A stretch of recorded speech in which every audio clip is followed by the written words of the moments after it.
दोस्तों नमस्कार। हम आपको आज एक ऐसी खबर दिखाने वाले हैं जो आपके बहुत ज़रूरी और काम की है, और हम चाहेंगे कि आप इस खबर को बारीकी से देखें कि किस तरीके से जो प्राइवेट जो बैंक हैं, जो मिनी लोन फाइनेंस के नाम से खुले हुए हैं जगह जगह, और ये किस तरीके से आपके साथ जो फ्रॉड कर रहे हैं उसका एक जीता जागता उदाहरण हमारे साथ फौजी भाई हैं। इनके साथ किस तरीके से ये बैंक ने फ्रॉड किया है, पूरी जानकारी लेने की कोशिश करेंगे। भाई जी, रियलिटी में हुआ क्या था आपके साथ, जो जो बैंकों ने आपके साथ जो किया है इस चीज को लेकर? हुआ क्या, आज से करीब ढाई ढाई साल पहले मेरे एक कजन ने उनसे एक लोन लिया था। जी। उसमें मैं को एप्लीकेंट था। मैंने कि आपके कजन ने एक लोन। वो लोन को नहीं भर रहा है, जी। तो मैंने वो लोन को 21 लाख रुपए लोन था।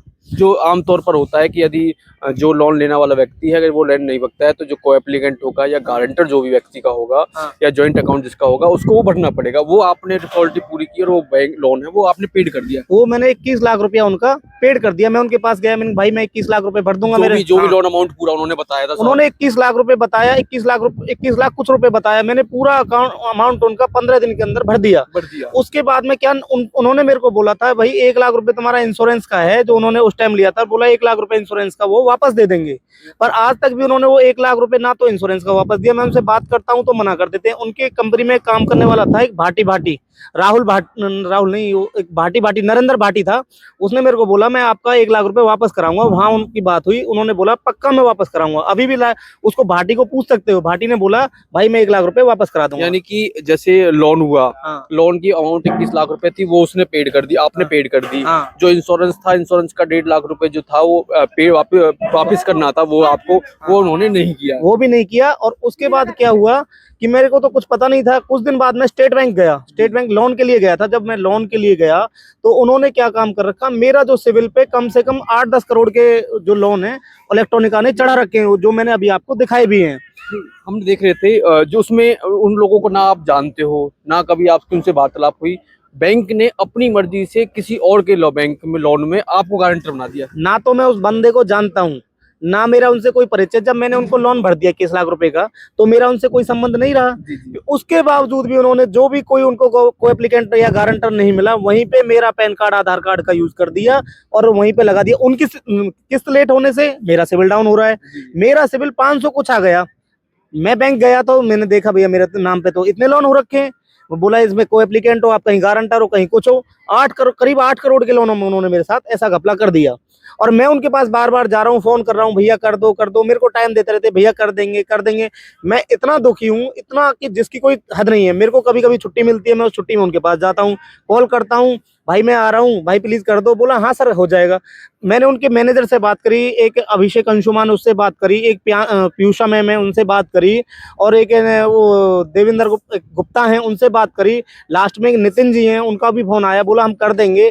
बोले तुम मेल करो, तुम ये करो। भाई मैं मेल क्यों करूं? मैंने तो कोई लोन लिया नहीं, मैंने तुमसे कोई आधार कार्ड पैन कार्ड दिया नहीं उसके लिए, कोई एप्लीकेंट के लिए। फिर क्यों लगाया? मैं क्यों मेल करूं? बोला आप वहां मेल करो, आप यहाँ करो। मैंने उनको फिर एक बार बोला कि मैं न्यूज वालों के पास जाऊंगा, मैं FIR दर्ज कराऊंगा। बोला कर दो जो करना है। अच्छा। उनको कोई डर नहीं है। मैंने उनको खूब धमकी भी दी है कि भाई मैं न्यूज रिपोर्ट कर दूंगा, मैं ये कर दूंगा। बोला कुछ भी कर लो, उनपे कोई इफेक्ट नहीं है। मैंने उनको बहुत कुछ बोल लिया है कि भाई हाथ जुड़वा लो। जिस तरह से मैंने मतलब मैं कर सकता था, मैंने उनसे सब रिक्वेस्ट कर ली, पर उन्होंने मेरी एक बात नहीं सुनी है। 1 हटा देंगे, 2 हटा देंगे, अभी बोल रहे हैं हटा दिए हैं। एडिट कर करके मेरे पास कुछ भेजते रहते हैं, बट अभी हटा नहीं है। मैं इतना दुखी हूँ कि जिसकी कोई हद नहीं, क्योंकि भाई मेरा सिविल 500 पे आ गया। ना तो मैं कुछ कर सकता, मुझे घर बनाना है, मकान बनाना है, या कोई भी काम करना, पैसे की तो हर आदमी की जरूरत होती है। और दूसरा क्या, अभी तो मेरी दिल्ली टूटी है, तो मैं आज सैटरडे मतलब मैं छुट्टी पे हूँ। आज तो मैंने छुट्टी लेके आया हुआ हूँ, मेरे घर में यहाँ शादी है तो मैं यहाँ आया हुआ हूँ।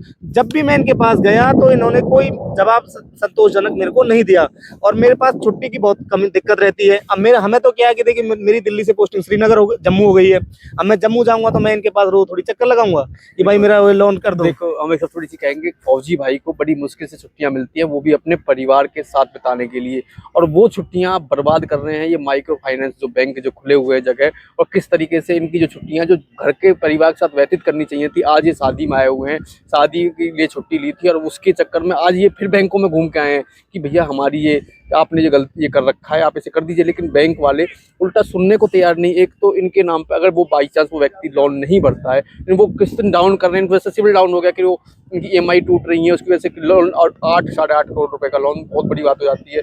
कोई त्रासदी हो जाए, कुछ दिक्कत हो जाए, तो ये तो फौजी भाई हैं, देश की सीमा करेंगे कि घर की सीमा, घर की सुरक्षा कैसे करेंगे, सब कुछ सरकार के भरोसे होता है। और ये किस तरीके से इन फौजियों को चूना लगा रहे हैं, ये एक केस नहीं है, और भी सैकड़ों केस इस तरीके के होंगे जो निकल के धीरे धीरे सामने आएंगे। अब लगभग कितने दिन से आप इनके पीछे लगे हुए हैं? देखो, मेरे को तो नवंबर में पता लगा था। नवंबर से तो मैं रूटीन में इनके पास फोन कर रहा हूँ, और जब भी मेरी छुट्टी होती है, महीने में एक बार छुट्टी होती है, जैसे कभी भी मैं आता हूँ तो 1 घंटे के लिए उनके पास जरूर जाता हूँ।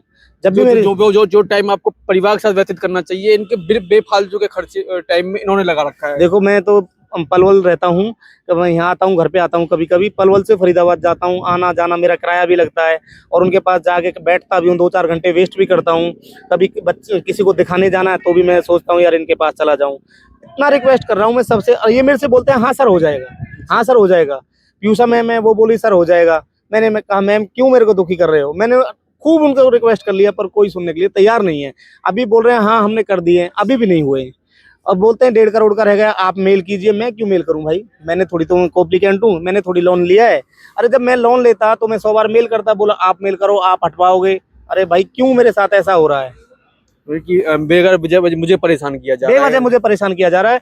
आज मेरे एक कजन है, उनकी बेटी की शादी है, तो मैं तो इसमें बिजी था, तो मैंने आपको फोन किया, भैया मेरे साथ ऐसे सबसे बड़ी चीज है ये, तो आप जागरूक है जो आपने देख लिया, क्योंकि आपको लोन की जरूरत थी तो इसलिए आपने सिविल देख लिया। ये कितने लोगों के साथ धोखा कर रहे होंगे भाई, ये इनका कोई भरोसा नहीं है। मैं कह रहा हूँ आरबीआई को इसके खिलाफ एक्शन लेना चाहिए कि भाई जो किसी दूसरे का पैन कार्ड का यूज करके और आधार कार्ड का यूज करके दूसरे का गारंटर शो कर रहे हैं, ऐसे बंदों के खिलाफ, तो ऐसे बैंक के खिलाफ तो एक्शन लेना चाहिए, बंद करने चाहिए ऐसे बंदों को। सोचो एक फौजी आदमी के साथ, मैं तो इतना अवेयर हूँ जिसकी कोई हद नहीं है। मैं अपना सिविल भी चेक करता हूँ, मैं ये भी देखता हूँ कहाँ यूज हो रहा है। देखो कहीं भी कोई एप्लीकेंट बनोगे तो मैसेज आता है, सीधा सबको पता है, केवाईसी होती है, मैसेज आता है। ये बिना केवाईसी करे कैसे कोई एप्लीकेंट लगा दिया? बिना केवाईसी करे, बिना केवाईसी करे इन्होंने लगा दिया, बिना केवाईसी करे। और उसके बाद अभी थोड़ा छोड़ उसके बाद अगर बातचीत करें, फिर आपको पता भी नहीं है, आपके नाम लोन भी कर रखे हैं। अगर कोई वो लो व्यक्ति लोन ना भरे, आपका सिविल तो उन्होंने खराब कर दिया जी। मेरा सिविल तो बिल्कुल खराब हो गया। आप पूरी तरीके से खराब कर दिया। पूरी तरीके से खराब कर दिया। मुझे कोई काम करना था अपना, और मैं कुछ भी नहीं कर सकता हूँ। वो कहते हैं ना, वो आजकल तो शादियां टूट जाती है जिसका सिविल खराब होता है। हाँ। आजकल बड़ा बैठे चलता है, ये तो बिन वजह ही खराब कर। देखो कोई रिश्ता भी करते हैं ना, तो आजकल देखते हैं लड़के का सिविल कैसा है, हाँ। और वो चीज तो बिन वजह ये बैंक आपका खराब कर रहे हैं। बस पूछो मत ना, मैं इतना डिस्टर्ब कर दिया हूँ इन लोगों ने, बहुत हद से ज्यादा। जब मन करा जब चढ़ा दिया, जब मन करा जब चढ़ाया। इन्होंने 7-8 करोड़ के लोनों में बोला चढ़ा हटा देंगे, मना भी नहीं करते हैं। मैं वहां जाके, मैं अपनी वाइफ के साथ, हम पूरे परिवार के साथ भी गया हूँ एक आध बार। मैं पीछे छुट्टी में था एक बार, मैं अभी क्या, मैं पीछे 9 तारीख को भी, सोमवार को भी उनके पास गया, बैंक के बाहर जाके, भाई इसको कर दो। मैं उनके पास जाता रहता हूँ, जब भी छुट्टी लेता हूँ तो मैं जाता हूँ उनके पास, जब भी जाता हूँ। हाँ, जब भी मेरी छुट्टी है जो ये बर्बाद कर रहे हैं। हाँ, मेरी छुट्टी तो जो मुझे परिवार के साथ व्यतीत करनी चाहिए, वो ये बैंक प्राइवेट बैंक पूरा इनको ही दे रहा हूँ मैं टाइम। देखो, हम चाहेंगे कि आप वीडियो को अधिक से अधिक शेयर करें। किस तरीके से ये माइक्रो फाइनेंस बैंक है, एक फौजी भाई को परेशान कर रहे हैं, और एक फौजी भाई को इनके साथ कितने लोगों को परेशान कर बगैर बताए 21 लाख रुपए का लोन, और इनका सिविल खराब कर दिया। अब ये अगर जरूरत पड़ जाए कहीं अर्जेंट में पैसे की, तो वो इनको नहीं मिल सकता। एक बड़ी विडंबना है इस चीज़ को लेकर। हम चाहेंगे कि आप वीडियो को अधिक से अधिक शेयर करें, ताकि भाई के साथ जल्दी जल्दी जो इंसाफ है हो सके। हम कोशिश करेंगे टीम से बातचीत करने की, और नहीं होता तो हम जाके ऑफिस के सामने से भी वीडियो आपको चला के दिखाएंगे कि कौन सी शाखा है। अगर आपके साथ भी किसी बैंक ने इस तरीके का फ्रॉड किया है तो आप उसकी जानकारी भी हमें दें। जुड़े रहिए।